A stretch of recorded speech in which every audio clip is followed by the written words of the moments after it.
足相交的即字读卡哦，意思讲是量词呢，讲是计算批箱的单位哦。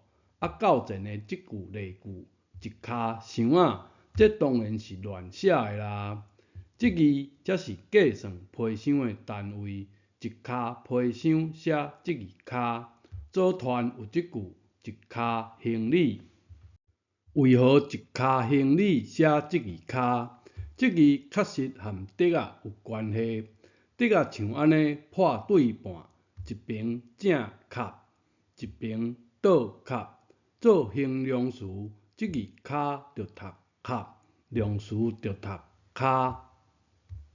批箱生做安尼，分做正卡、倒卡，顶下站合起来就是一卡批箱。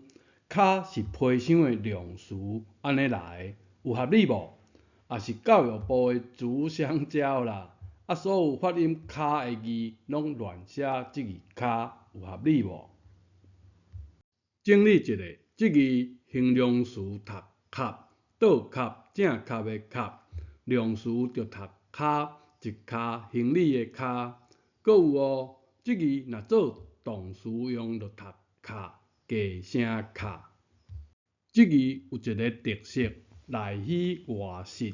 人伫内面甲门关起来，叫做串，是实的；人若伫外面呢，甲门关起来，叫做卡，是虚的。需要上锁，为字形来学字，你认为有道理无？台湾人爱跋杯，一边磕杯，一边笑杯，合起来就是圣杯。民俗专家千年来无人知，甲骨先生讲互你了解。啊，正义讲还神明微笑以对礼，是对这种正义神明要哭无目屎吧？面朝上之意，就是即字笑啊，敢毋是？哪有需要啥物照音字呢？真奇怪呢！